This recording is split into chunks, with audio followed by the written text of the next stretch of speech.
Hello guys, आपका मेरे YouTube channel पर स्वागत है। आज का टॉपिक मैं आपके सामने लेकर आ रही हूँ स्वर। स्वर किसे कहते हैं? बहुत से बच्चे जानते हैं कि सारे गामा पाधा नी को स्वर कहते हैं और बहुत से बच्चों को लगता है कि अ आ इ ई उ जो बचपन में उन्होंने पढ़ा था वो स्वर होते हैं, है ना। एग्जैक्टली वो भी स्वर होते हैं, लेकिन यहाँ हम संगीत से रिलेटेड बातें सीख रहे हैं, तो मैं संगीत में स्वर किसे कहते हैं उस पर आपके सामने चर्चा करने जा रही हूँ और लेकर आई हूँ आपके लिए आज का टॉपिक स्वर। स्वर किसे कहते हैं? स्वर उस संगीत उपयोगी आवाज या नाद को कहते हैं जो मधुर हो और जिसे सुनकर चित्त चित्त मतलब मन को प्रसन्नता प्राप्त हो, उसे स्वर कहते हैं। संगीत के अंतर्गत 7 शुद्ध व 5 विकृत स्वर माने गए हैं। शुद्ध स्वर है सा रे गा मा पा धा नी। विकृत स्वर है रे ग ध नी और मा। शुद्ध स्वर के नाम यहाँ मैंने दिए हैं। अक्सर क्वेश्चन आ जाता है कि संगीत में स्वरों के जो है नाम बताइए, तो सा स्वर का नाम क्या है? सा स्वर का नाम है सड़ज, और रे का है ऋषभ, गा का है गंधार, मा का है मध्यम, पा का है पंचम, ध स्वर का है धैवत और नी का है निषाद स्वर। ठीक है। शुद्ध स्वर किसे कहते हैं? शुद्ध स्वर अपने स्थान पर रहते हैं और इन्हें लिखने के लिए कोई भी चिन्ह नहीं लगाया जाता। बच्चों, जब हम स्वर को गाएंगे हारमोनियम पर, ठीक है, तो वो गायन रूप हो जाएगा, और जब लिखते हैं हम किसी भी स्वर को, तो उसके लिए हमें कुछ चिन्ह की आवश्यकता होती है। तो यहाँ शुद्ध स्वर को लिखने के लिए कोई भी चिन्ह नहीं होता है। ठीक है। इसके अलावा 7 शुद्ध स्वरों में सा और पा ये 2 स्वर हैं, उन्हें अपने स्थान से कभी भी नहीं हटते, इसलिए इन्हें अचल स्वर भी कहा जाता है। विकृत स्वर 2 प्रकार के होते हैं, कोमल स्वर, कोमल विकृत और तीव्र विकृत स्वर। ठीक है। इन्हें चल स्वर भी कहते हैं। क्यों कहते हैं इन्हें चल स्वर? क्योंकि ये अपने स्थान से हटते हैं, ऊपर की तरफ नीचे की तरफ दोनों तरफ हटते हैं। ठीक है। तो विकृत स्वर, विकृत का अर्थ है हटना, अर्थात अपने स्थान से ऊंचा या नीचा होना। ये 2 प्रकार के होते हैं, पहला कोमल स्वर और दूसरा तीव्र स्वर। इन्हें चल स्वर भी कहा जाता है, मतलब कोमल स्वरों का दूसरा नाम क्या है? हाँ, यस, कोमल स्वर का दूसरा नाम है चल स्वर।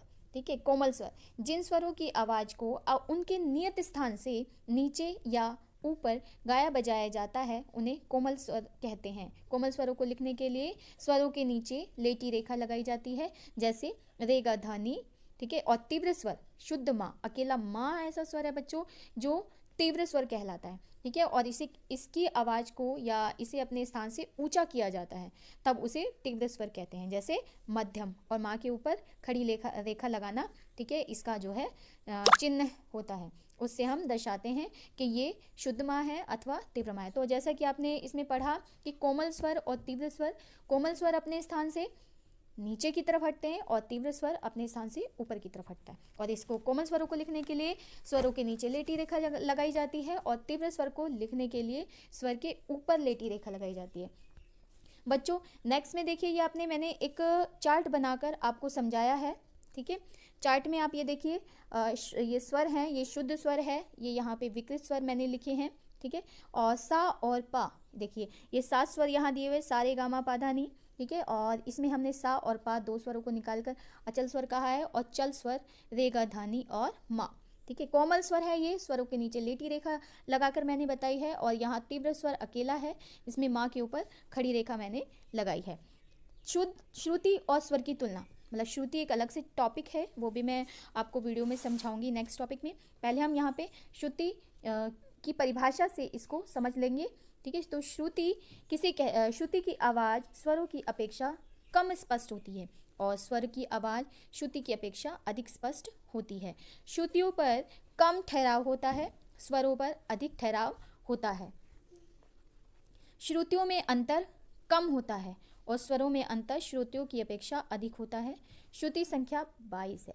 यस, श्रुति संख्या 22 है, और स्वर की संख्या शुद्ध और विकृत मिलाकर 12 स्वर कहलाते हैं। ठीक है। अन्य 10 श्रुतियाँ अलंकारिक रूप से प्रयुक्त होती हैं, जैसे मींड और कर्ण रूप से, वे भी श्रुतियाँ कहलाती हैं।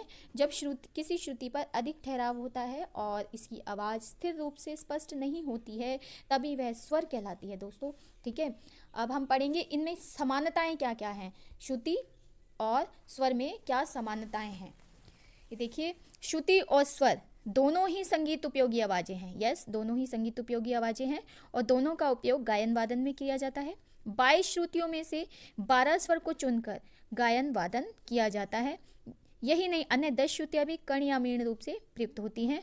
जो श्रुतियाँ एक राग में स्वर रूप में प्रयुक्त होती है और उस राग में वो स्वर बन जाती हैं और अन्य श्रुतियाँ रहती है। जैसे राग भैरवी गाएंगे तो जो स्वर उस राग में नहीं लगते वे श्रुतियों के रूप में के रहेंगे। पंडित अहोबल संगीत पारिजात उन्होंने ग्रंथ लिखा है, ठीक है। श्रुति और स्वर में भेद केवल इतना ही है जितना सर्प और उसकी कुंडली में। यस, सर्प जैसे अपनी कुंडली से अलग नहीं हो सकता, वैसे ही श्रुति और स्वर दोनों एक दूसरों के साथ जुड़कर काम करते हैं संगीत में। दोनों ही संगीत उपयोगी आवाज़ें हैं, ठीक है। जब हम किसी स्वर पर कम ठहराव करते हैं तो वह श्रुति कहलाती है और अधिक ठहराव होने पर वही श्रुति जो है स्वर कहलाती है, ठीक है बच्चों। तो ये था हमारा टॉपिक स्वर का, जो मैंने आज की आपको वीडियो में दिया।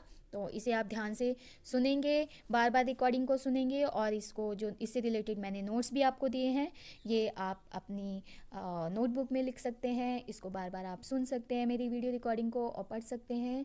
और ऐसी ही संगीत की और जानकारी पाने के लिए मेरे चैनल को सब्सक्राइब कीजिए, लाइक कीजिए। Thank you. फिर मिलेंगे नए टॉपिक के साथ।